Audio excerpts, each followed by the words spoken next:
Assalamualaikum warahmatullahi wabarakatuh. Nama saya Nur Sahid.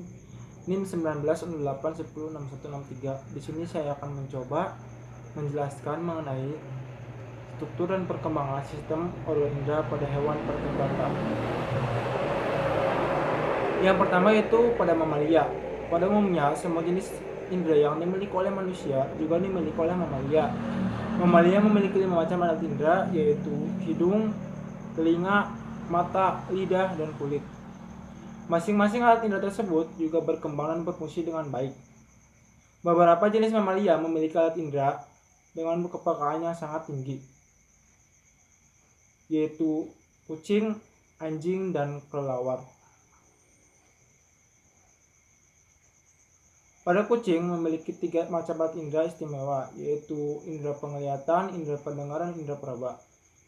Mata kucing dapat melihat dengan baik meskipun dalam keadaan gelap.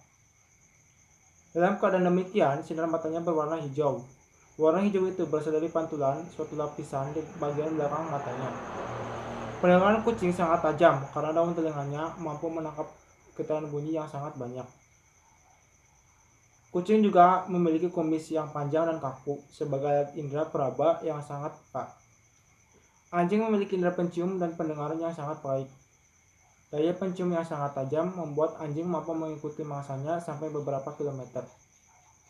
Anjing pelacak dapat menemukan persembunyian seorang penjahat dengan mencium jejaknya. Telinga anjing juga dapat digerakkan dan ditegakkan sehingga mampu menangkap getaran bunyi dengan sangat baik. Indera pendengaran kelelawar sangat baik, namun indera penglihatannya kurang berkembang. Ketika terbang di malam hari, kelelawar mengeluarkan sebuah bunyi yang namanya bunyi ultrasonik yang tidak dapat didengar oleh manusia. Gelombang bunyi yang dikeluarkan ini akan mengenai mangsa atau rintangan di sekitarnya dan akan dipantulkan kembali kepadanya.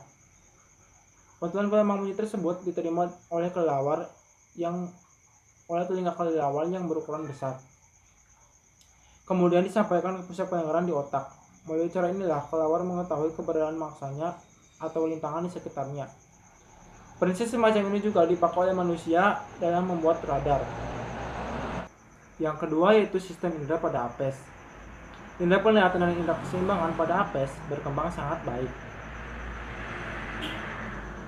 Kedua macam indera tersebut memungkinkan apes dapat terbang lurus, menukik, ataupun membelok dengan cepat. Indera keseimbangan pada apes terletak dalam rongga telinga dan berhubungan langsung dengan otak kecil. Otak kecil pada apes berukuran besar karena berkembang dengan baik sebagai pusat keseimbangan tubuh apes saat terbang. Sebagian besar apes memiliki indera penglihatan yang sangat membantu untuk mendapatkan mangsa, untuk menemukan musuh, dan untuk terbang. Mata apes mampu berakumulasi dengan cara mengubah bentuk lensanya. Pada saat apes melihat benda yang jauh, lensa mata akan memipih. Sebaiknya pada saat melihat benda yang dekat, lensa mata akan mencembung.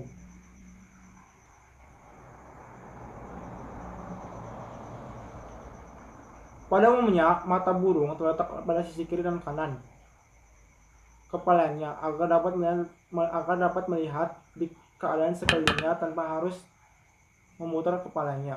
Beberapa jenis burung pemangsa, misalnya burung hantu, memiliki mata yang menghadap ke depan. Pandangan binokuler ini memungkinkan burung hantu untuk melihat benda-benda yang dekat dan jauh sehingga mampu memperhatikan jarak suatu benda.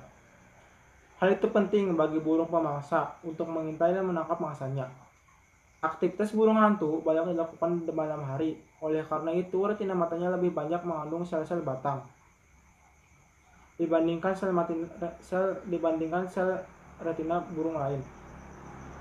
Sel batang tersebut peka terhadap dan sensitif terhadap cahaya. Burung yang banyak beraktivitas pada siang hari memiliki retina yang lebih banyak mengandung sel-sel kerucut. Sel kerucut tersebut peka terhadap cahaya yang kuat. Pada retina burung juga terdapat pektin yang merupakan kelanjutan dari saraf mata ke bola mata. Bentuk lipatan dan di dalamnya terkandung banyak pigmen. Fungsi pektin tersebut belum diketahui secara pasti, diduga berhubungan dengan indera penentu arah. Pektin pada burung yang bisa terbang tinggi, misalnya merpati yang berkembang sangat baik. Pada umumnya, burung lebih mengandalkan indera penglihatan untuk mencari makan karena indera penciumannya tidak berkembang dengan baik. Akan tetapi, burung kiwi merupakan pengecualian. Indera penglihatan pada burung kiwi kurang baik dan kurang berkembang, tetapi indera penciuman yang dimilikinya sangat baik, yang berupa lubang hidung di ujung paruhnya, berkembang dengan baik, digunakan untuk mencium bau makanan yang terdapat dalam tanah. Sistem indera pada hewan yang selanjutnya yaitu sistem indera pada hewan reptilia. Sistem indera pada hewan reptilia yang berkembang dengan baik adalah indera penciuman. Kadal, komodo, dan ular memiliki indera penciuman yang disebut organ Jacobson. Organ Jacobson tersebut ditemukan pertama kali pada abad ke-19 oleh seorang ilmuwan Denmark yang bernama L.L. Jacobson. Indera tersebut terletak di langit-langit organ mulut. Kadal, ular, dan komodo sering menyulurkan lidahnya untuk mencium bau mangsanya dengan cara mengambil bau yang telah ditinggalkan oleh mangsanya di udara ataupun di tanah. Lidah itu kemudian ditarik dan ditempelkan pada organ Jacobson untuk menyampaikan bau. Sebagai pemakan bangkai, komodo memiliki indera penciuman yang sangat tajam. Hewan ini dapat mencium bau darah segar dari jarak 4 km. Namun, indera reptilia yang lain belum berkembang dengan baik. Beberapa jenis ular, misalnya ular derik, memiliki indera yang peka terhadap rangsang panas. Indera itu begitu peka sehingga dapat membedakan dua benda yang bersuhu berbeda. Dengan demikian, ular tersebut dapat berubah masa di waktu gelap. Selanjutnya yaitu sistem organ indera pada amfibi. Pada amfibi, misalnya katak, indera yang berkembang dengan cukup baik adalah indera penglihatan dan pendengaran. Mata katak berbentuk bulat serta dilindungi oleh kelopak mata atas dan bawah. Bagian sebelah mata terdapat membran nikitan, yaitu suatu selaput yang dapat tembus cahaya.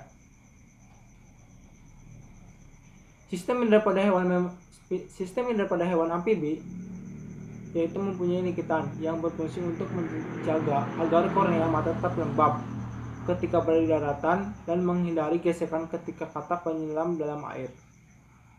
Hal itu merupakan bentuk penyesuaian dari sifat katak sebagai hewan amfibi. Lensa mata katak tidak dapat berakomodasi, oleh karena itu katak hanya dapat melihat benda dengan jarak tertentu saja.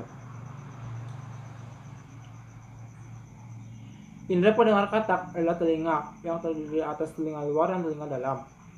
Telinga luar berupa sepasang selaput pendengar di sebelah kanan dan kiri kepala. Selaput pendengar berbentuk segitiga yang melebar di bagian luarnya. Apabila terkena getaran bunyi, selaput tersebut akan bergetar.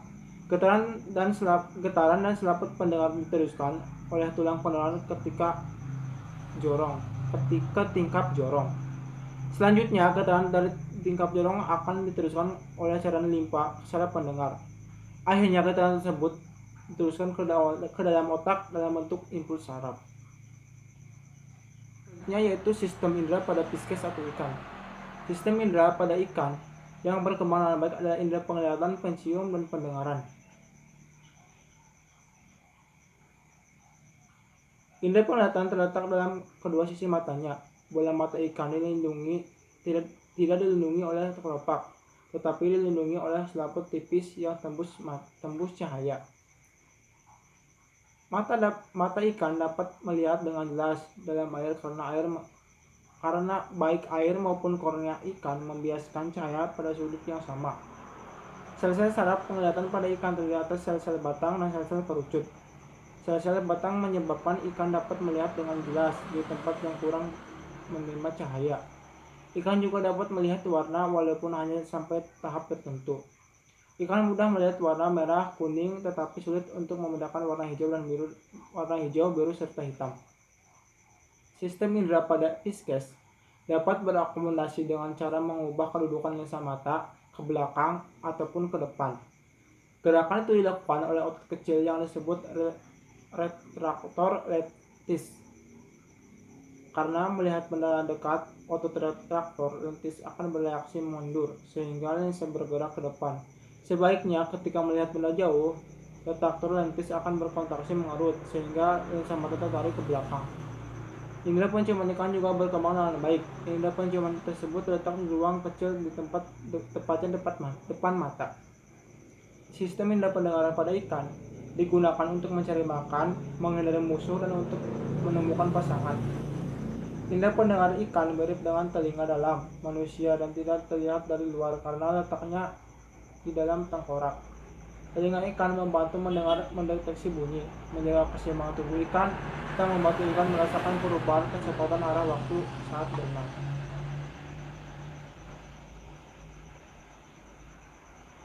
Ikan mempunyai indera tambahan yaitu yang disebut gurat sisi. Gurat sisi juga disebut sebagai indera keenam. Fungsinya gurat sisi adalah untuk mengetahui tekanan air. Selain itu, air ini juga dapat mendeteksi gangguan sekecil apapun di lingkungannya. Sistem indera berdasarkan tinjauan Islam terdapat dalam Al-Quran surat Al-Mulk ayat 10 yang artinya, sekiranya kami mendengarkan atau memikirkan peringatan itu, niscaya tidaklah kami termasuk penghuni-penghuni neraka yang menyala-nyala. Berdasarkan ayat di atas dapat dipahami bahwa Allah Subhanahu wa Ta'ala menciptakan alat indera berupa telinga sebagai alat pendengaran yang harus digunakan dengan baik oleh manusia. Sekian dari saya, kurang lebihnya mohon maaf. Wassalamualaikum warahmatullahi wabarakatuh.